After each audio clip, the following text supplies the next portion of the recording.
a great morning to all of you. My name is Jasmine. I study in 10th B class and today I am here for mastering the concept. And my topic is communication cycle and feedback. Before starting our topic, we must know what is communication cycle and feedback. In a communication process, there is one sender who sends the message to another person known as the receiver. And the receiver, after understanding the message, acknowledges it and then gives a feedback again to the sender. And this leads to a cyclic process which is known as communication cycle. Now second is feedback. What do you mean by feedback? A feedback is a response to the sender message. Now I am going to tell you about the different stages of communication cycle.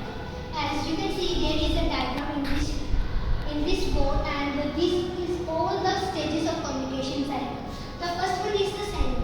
A sender is the person who interprets or who sends the message to the receiver, and then he gives a message. A message is the information or the idea that has to be sent by the sender to the receiver. Then the encode.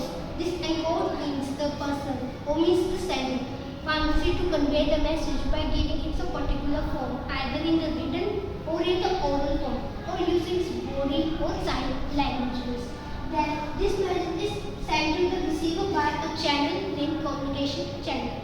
Channel means it is the communication channel by which the message or the information is sent to the receiver. Receiver is the person to whom the message has to be sent by the sender. After receiving the message, the receiver decodes it. Decodes means the receiver interprets it, means the receiver completely understood the message or the information that has sent by the sender.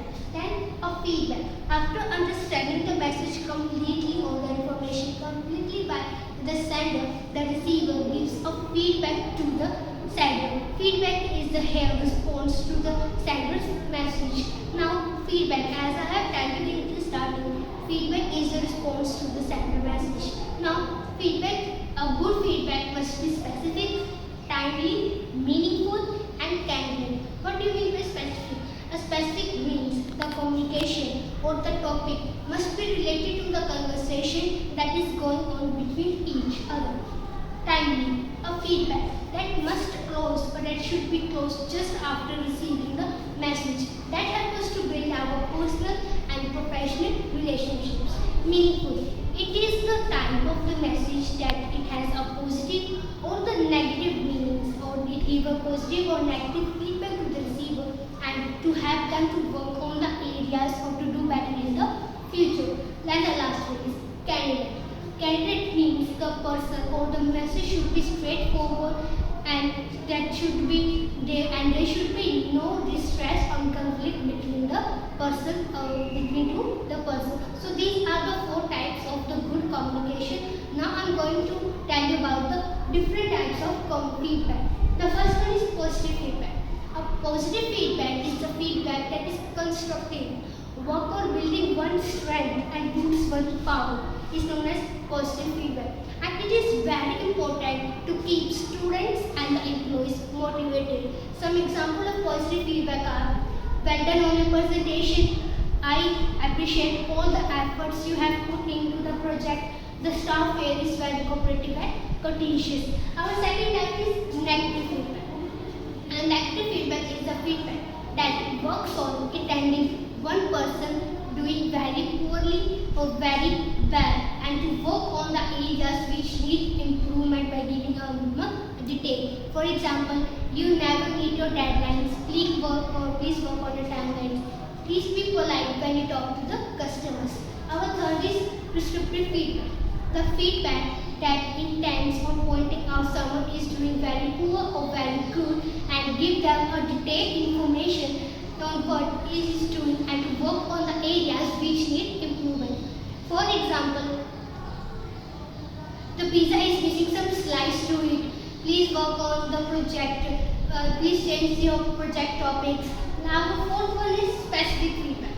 A feedback that gives the message to the receiver, that gives a detailed information that the person is doing very poor or very good. It also gives the receiver some time sustained to think about it and works on the area which needs the improvement. And fifth one is non-specific feedback.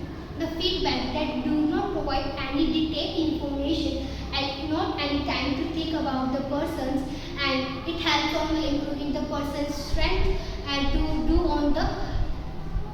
work on the areas which need also improvement. Fourth one, last one is no feedback. What you have to remember is that a no feedback is also a feedback. When you don't receive any feedback at all, what you have to do is that what you have to understand is that your message is not understood by the receiver, or your message was unable to send it to the receiver. You have to do a one simple thing. You have to just go and check the barrier, what the barrier is, and work on the area to fix it. So these all are the types of communication cycle and the feedback. I hope you understand it. Thank you and